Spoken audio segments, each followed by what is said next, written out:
The phone's shrill vibration pulled me from a fevered half-sleep. I didn't need to check the time. I already knew it was after midnight. My skin was burning, my breath shallow, the flu having flattened me for days. Still, I forced my hand to reach for the phone. The caller ID glared back at me, Marin Duclair. I didn't speak right away. Neither did she, just her breathing, crisp and calculated. Then you're fired. Your projects and office are reassigned. No greeting, no concern. Just that. I let the silence hang in the air for a moment. Okay, I said. Another pause. Not mine this time. Wait, what do you mean? Okay. Her voice broke. Just slightly. I let out a soft laugh. My throat, raw from coughing, protested, but I couldn't help it. I mean, I said, voice hoarse but steady. You're late. That did it. The silence on her end wasn't confusion, now it was alarm. She had no idea. 3 days ago, I noticed the security log from my Mondata-issued laptop showed an unauthorized attempt to access my project vault at 2:17 a.m. Someone had tried and failed to break through my encryption. I hadn't reported it. I hadn't even mentioned it to IT. Instead, I'd quietly changed every lock, every passcode. My office had a new biometric lock and only I could open. My systems had built-in fail-safes and digital watermarks buried 6 layers deep. She thought she was getting away with something. But the betrayal didn't start at 12:03 a.m. Tonight. It started days ago, maybe even months. Tonight was just the punchline. You think you're clever, she said finally. But now, I heard it, the flicker of panic behind her words. I think you should check what exactly you reassigned, I murmured, and who actually owns it. Before she could respond, I ended the call. My fever still burned. My limbs still ached, but for the first time in a long time, I felt clear. I slid the phone onto the nightstand and stared up at the ceiling, letting the quiet wrap around me. Marin believed she'd struck first.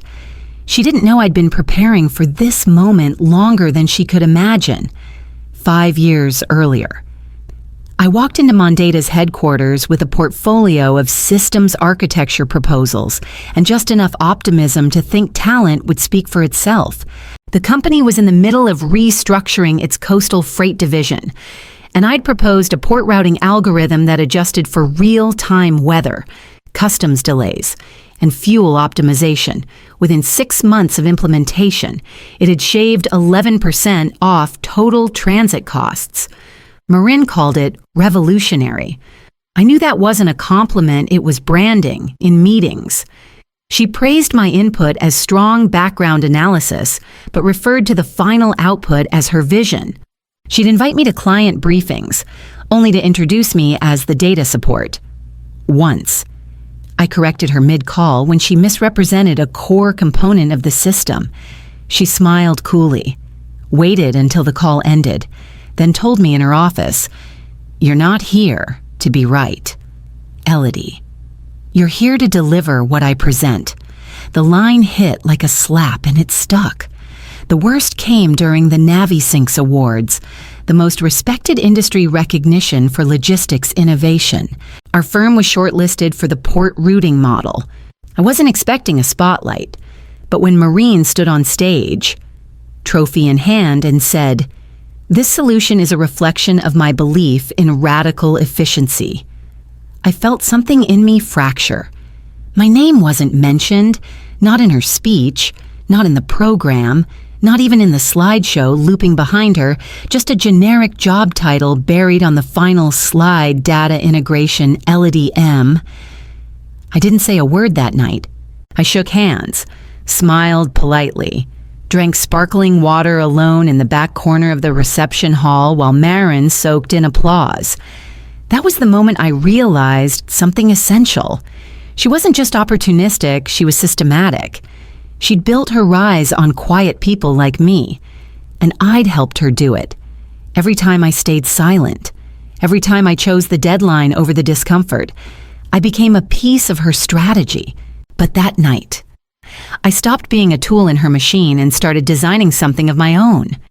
People always assume you stay in a bad situation because you're too scared to leave or too blind to see the damage. But I saw it clearly every snub, every credit stolen, every moment Maureen used my work as a stepping stone. I stayed because I didn't have the luxury of walking away. My mother, Camille Marks, was diagnosed with an aggressive form of lymphoma 2 months after I started at Mondada. The timing felt cruel just when something in my life was starting to click. She was only 64, still painting on weekends and making elaborate soups she insisted could fix anything. But the experimental treatment that gave her a real shot at survival wasn't covered by basic insurance. Mondada's executive tier policy was, and as long as I remained a high-value employee, I had access to it. That meant saying thank you when my name was misspelled in press releases. That meant smiling through client dinners where Marin recited my pitch word for word while glancing past me like I wasn't there. That meant sitting in silence when I watched a promotion pass me by for the 3rd time, handed instead to someone who played her game better. I didn't care about titles. I cared about Tuesday mornings at Scripps, where I sat beside my mother in treatment rooms filled with beeping machines and cautious hope. I cared about the quiet way she squeezed my hand and said, "Don't let work eat you alive. Lodi, you were meant to build, not bend." She didn't know how much I was bending, how I swallowed every insult and buried every win in someone else's name just so she could have another month, another painting, another pot of soup. But as the months stretched into years, even necessity begins to rot. There's a moment when survival starts to feel like surrender. And the day Marin asked me to stay out of the spotlight during a major client pitch, the same pitch I'd written from start to finish, I felt something shift. I walked out of the boardroom and started building an archive. It started small, a folder labeled redundancies on my private drive. Just a few annotated drafts, backup exports, version history logs. I told myself it was just in case someone questioned my input, or if a project derailed and I needed to track down the moment it veered off course. But I knew what I was really doing. I was building an insurance policy. Marin had begun pushing harder, trimming compliance language from my documentation, delayering safety protocols under the guise of streamlining. I'd include flagged warnings in my reports, only to watch her strip them out before the final submission. She wanted fast approval, not sustainable systems. So I started saving everything. Emails where she wrote, "Cut this, it makes us sound hesitant." Memos where she insisted, "Let's not mention the risk models, it'll kill the pitch." Meeting recordings where I suggested safeguards. And she interrupted with, "We're past that. We need confidence, not caveats." For every project she touched, I created 2 complete versions, one that bent to her demands, optimized for speed and flash. The other, the real one designed for durability, legality, and human consequence. She never noticed. Or maybe she didn't care. Marin was always focused on the boardroom stage, not the scaffolding behind it. But the twist she never anticipated was that I embedded digital authorship tags deep in the architecture of each system metadata, encrypted annotations, even unique error codes that could be traced directly back to my credentials. On paper, she had the final slide decks, but in the code, in the infrastructure, in the bones of everything we built, my fingerprints were everywhere. When she launched any system without me, it would hum just long enough to look successful, then fracture at the exact seams she ignored. It wasn't revenge, not yet. It was a warning system, a way to prove what I'd done. When the time came that someone tried to pretend I hadn't, that time arrived sooner than I expected. The morning after the call, while I was still coughing through sleep and nursing the tail end of a fever, Marin did exactly what I knew she would. She launched 3 of the flawed systems simultaneously, without review, without backup, without me. One of them went live at the Port of Long Beach, one of the largest cargo gateways on the West Coast, by noon. The internal Mondata Slack was on fire. I still had access. She'd forgotten to revoke my credentials. Messages flew back and forth between operations and legal. A shipment flagged as non-hazardous had bypassed containment checks and been rerouted toward a residential offloading site. Another package, temperature sensitive, was delayed at the wrong checkpoint. Customs agents issued warnings. I watched it unfold like a slow, calculated collapse. Not because I wanted chaos, but because I'd tried everything to prevent it. And Marin had deleted every safeguard. 3 hours later, I sent a message. Not to Marin, not to legal, to Gordon Hale, the former CEO of Mondata, now an advisor to the board. A man quietly ousted 5 years ago after a hostile restructure led by Marin. We'd spoken only twice before, but I'd sent him something 2 weeks earlier, a secure file labeled Verification Model CL Marks, with a private note that read, "This isn't sabotage, it's documentation." Now, I simply wrote, "You might want to take a closer look at what went live today." He replied 15 minutes later with a single line, "Already have." A quiet audit began within the hour. I wasn't copied on any communication. I didn't need to be. The architecture was already speaking for me.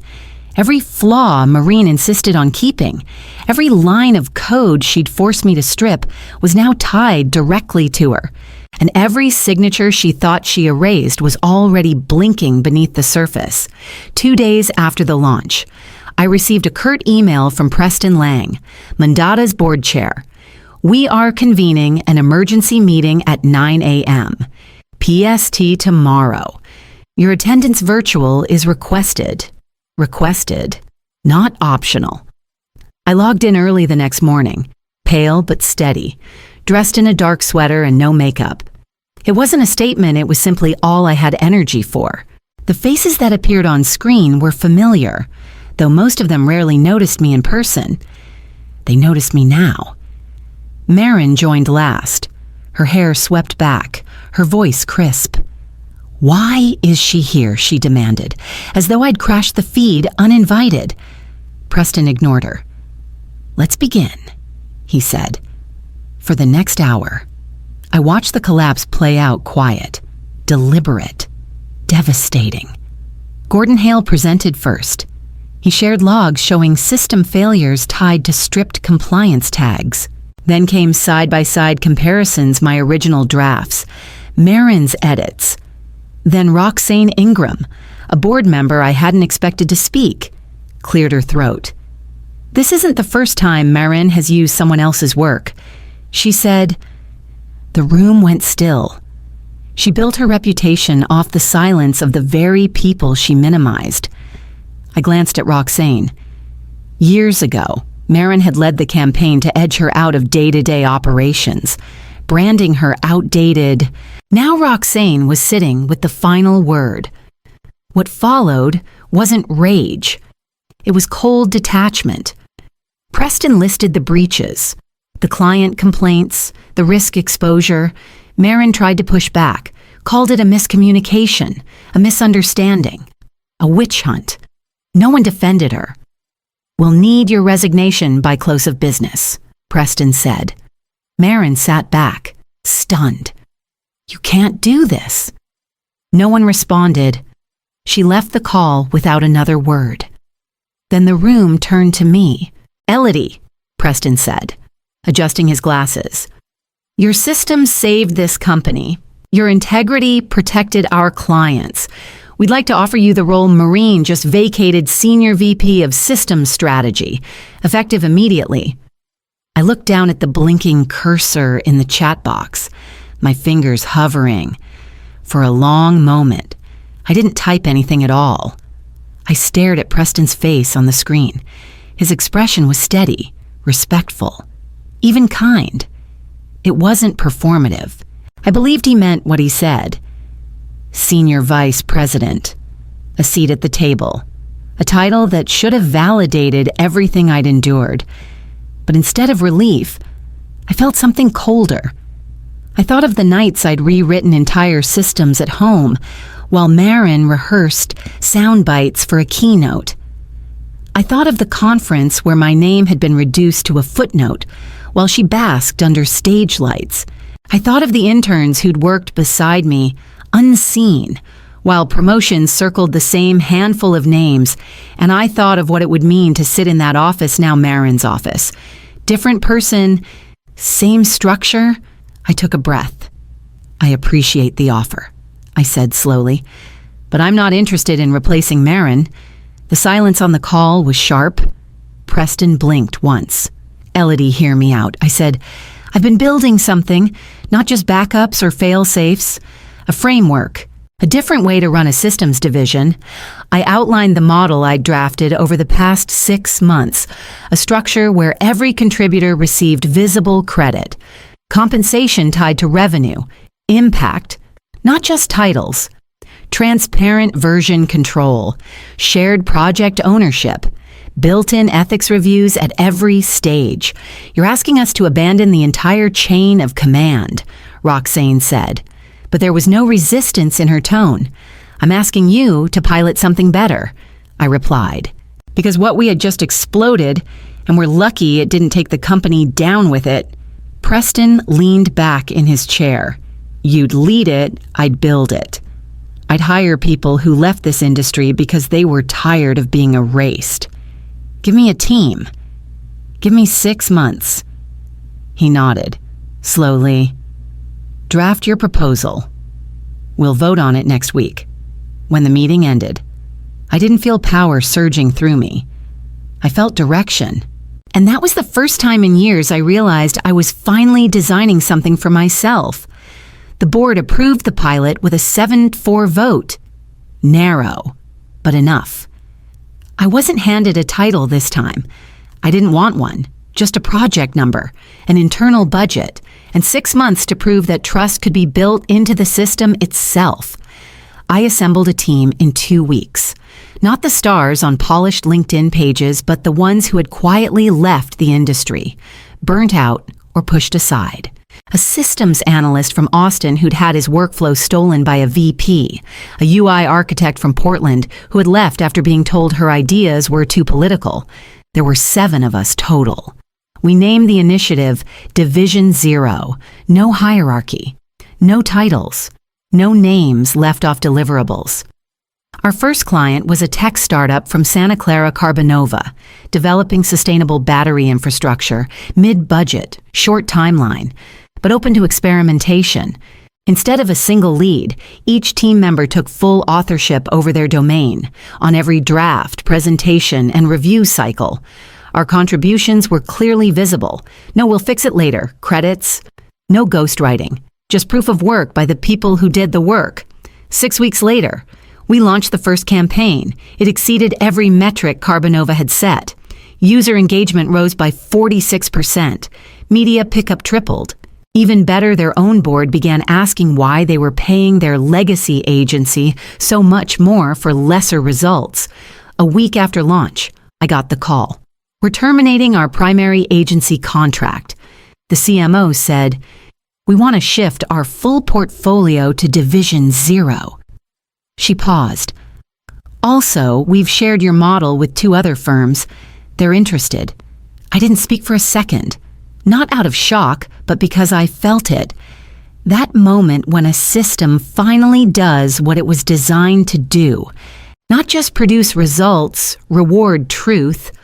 Word spread fast, blog posts, case studies, a quiet flurry of curiosity and skepticism in agency circles. Then, one morning, my assistant walked in, holding her phone. You should see this, she said, eyes wide. The screen showed a press release. Moran Duclair had launched her own firm. Marin's agency was called Align Plus, complete with sleek branding, soft gradients, and buzzwords like attribution first and radical transparency. It looked familiar, too familiar. She had lifted the surface aesthetics of Division Zero public crediting, flattened org charts, even quoting some of our public onboarding language. But underneath, It was the same old scaffolding. Junior staff complained anonymously online. Clients whispered about scope changes and unbilled hours. One former strategist emailed me directly. She gives credit when it's convenient, but when things go wrong, it's suddenly everyone's fault. By month 4, Align Plus had lost 2 of its founding clients. Internal Slack screenshots leaked, staff turnover spiked. Marin stopped posting on LinkedIn, then, out of nowhere, she texted me. "We need to talk." I almost deleted it, but curiosity, or maybe closure, won. We met at a quiet cafe in La Jolla, overlooking the water. I arrived 5 minutes early. She arrived 10 minutes late. Marin looked smaller, not fragile, but thinner around the edges. Less composed, less certain. She ordered chamomile tea. Her hands trembled when she lifted the cup. "Your model works," she said flatly. No preamble. "Mine doesn't." I nodded. "I know." She didn't flinch, just stared into the steam. "I thought I could replicate it," she admitted. "The structure, the wording, but it doesn't hold. People don't trust me. I need help." For a moment, I was quiet. Then I said, "You don't need my help, Marin. You need to shut it down, stop borrowing, build something original for once." She didn't speak. Her mouth opened slightly, then closed. "That's not advice," she said finally. "No," I replied. "It's the only honest thing you haven't heard yet." She stood slowly, left her untouched tea behind. As she walked out, she didn't look back. I stayed at the table, watching the sea. I didn't feel triumphant, just light. And when I got home that evening, there was a small envelope waiting on my desk. No return address, just my name, handwritten in careful block letters. 1 year later, Division 0 wasn't just a pilot. It had become Mondada's new standard. The old structures didn't collapse overnight, but they cracked quietly, then completely. Departments rewrote their workflows. Attribution policies were revised across the company, and then other firms followed. 5 companies, all in different industries, requested consultation, not for our code or designs, but for our model. I spent more time speaking to boards than clients, more time building frameworks than running launches, but I didn't mind. We were reshaping not just how things got made, but how people were seen for making them. One morning, after a quiet breakfast and a walk by the marina, I returned to my apartment to find a padded envelope propped against my door. No postmark, no name. Inside was a copy of Pacific Design Monthly, a small regional publication. Flipping through, I stopped at a 2-page spread for a new municipal community center. It wasn't flashy, no keywords, no manifesto, but the layout was clean, the flow intuitive. The color story was understated but warm. The credited designer, Moran Duclair. Taped to the back of the magazine was a folded note, printed on plain white paper. "You were right. I'm building, not taking. Thank you." No signature. She didn't need one. I stood there for a moment, the paper light in my hand. Then I placed the note in the back of my desk drawer beneath old design sketches, next to archive system blueprints and the first printout of Division 0's manifesto, not as a trophy, but as proof that sometimes, when you stop chasing credit and start protecting truth, things shift, not loud, not fast, but permanently. Revenge had never really interested me, but rewiring the system so no one else had to be erased to succeed, that was worth everything. I shut the drawer and turned toward my whiteboard, already half full with notes for the next project.